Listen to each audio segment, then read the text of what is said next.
அக்கல்ல சுருக்கமே இல்லாமல் தச்சாதான் அவங்க நல்ல டைலர், துணியில் சுருக்கமே இல்லாமல் தச்சாதான் அவங்க நல்ல டிசைனர் அப்படின்னு இந்த சோஷியல் மீடியா வந்து உங்களை நல்லா நம்ப வச்சுருக்கு. ஏன்னா நான் உங்கள்கிட்ட சொல்லியிருந்தேன், ஸ்லீவில் சுருக்கம் இல்லாமல் எப்படி நம்ம வந்து மார்க் பண்ணி கட் பண்ணி தைக்கணும், உங்களுக்கும் கற்றுக்கணும்னு விருப்பம்னா ஸ்லீவ்னு கமெண்ட் பண்ண சொல்லியிருந்தேன். நிறைய பேர் வந்து கமெண்ட் பண்ணியிருந்தீங்க. கண்டிப்பாக உங்களுக்கு நான் சொல்லித்தரேன். அதுக்கு முன்னாடி இதை தெரிஞ்சுக்கோங்க. என்னென்னா, இந்த மாதிரி நீங்கள் சுருக்கமே இல்லாமல் அதுக்குன்னு ஒரு லூஸே கொடுக்காம நீங்கள் தைச்சிங்கன்னா கையை உங்களால் இதுக்கு மேலே தூக்கவே முடியாது. அப்படியே நீங்கள் நல்லா ட்ரை பண்ணி இதை தூக்குனீங்கனாலும் ஒன்று இந்த இடம் டைட் பிடிக்கிறதுனால கிளியறதுக்கு வாய்ப்பு இருக்குது. இன்னொன்று இப்போ நான் தூக்குறதுனாலேயே அடியில் இருக்க ப்ளவுஸ் வந்து ஆல்ரெடி மேலே ஏறிடுச்சு. இந்த பிரச்சனையெல்லாம் இந்த ப்ளவுஸில் வரும். இன்னொரு பிரச்சனை என்னென்னா, உங்களால் இப்படி கை முன்னாடி தூக்கிட்டு வரும்போது இந்த இடத்துல பிடிக்கும், இங்கே பிடிக்கும், உங்களுக்கு பார்த்தாலே தெரியும், இங்கே வலிக்கும். இப்படி நேராகவே நீங்கள் உட்காந்துருந்தீங்கனாலும் உங்களுக்கு அக்கிளில் நல்லா கடிச்சிட்டே இருக்க மாதிரி இருக்கும். இந்த பிரச்சனையெல்லாம் இந்த மாதிரி சுருக்கமே இல்லாத ஸ்லீவில் வரும்.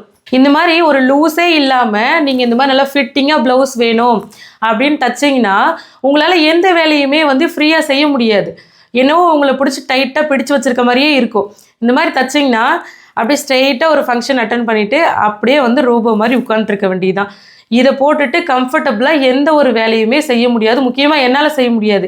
எனக்கு எப்போவுமே என்னுடைய ப்ளவுஸ் வந்து கொஞ்சம் கம்ஃபர்டபுளாக இருக்கணும், கொஞ்சம் லூஸாக இருக்கணும், அப்போ தான் எனக்கு பிடிக்கும். எனக்கு லூஸாலாம் வேணாம், நல்லா ஃபிட்டாக வேணும், சுருக்கமே வரக்கூடாது, அது மாதிரி எனக்கு சொல்லித்தாங்க அப்படின்னு கேட்டிருந்தீங்க. உங்களுக்காக தான் சுருக்கமே இல்லாமல் எப்படி வந்து நம்ம துணி மார்க் பண்ணணுங்கிறத நான் சொல்லி கொடுத்துருக்கேன்.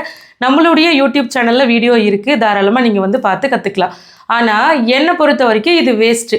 ஏன்னா உங்களுக்கு இது வந்து கம்ஃபர்டபுளே இல்லைன்னா அந்த ட்ரெஸ்ஸை நீங்கள் எதுக்காக வியர் பண்ணியிருப்பீங்க?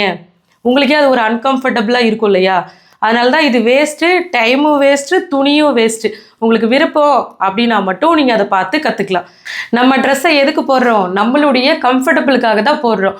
நம்ம இந்த மாதிரி சுருக்கமே இல்லாமல் போட்டோம்னா நம்மளை பார்த்து சொல்கிறவங்க இந்த ட்ரெஸ் நல்லா இருக்கே, அழகாக இருக்கேன்னு ஒரு தடவை தான் சொல்லுவாங்க. ஆனால் அந்த ட்ரெஸ்ஸை நம்ம ஒவ்வொரு தடவையும் போடுவோம். ஒவ்வொரு தடவையும் யாரும் நல்லா இருக்குன்னு சொல்ல மாட்டாங்க. இப்போ புரிஞ்சிருக்குன்னு நினைக்கிறேன். ட்ரெஸ்ஸை உங்களுக்காக போடுங்க, மற்றவங்களுக்காக போடாதீங்க. நமக்கு தெரிஞ்ச விஷயத்த நம்ம மற்றவங்களுக்கும் சொல்லிக் கொடுப்போம்.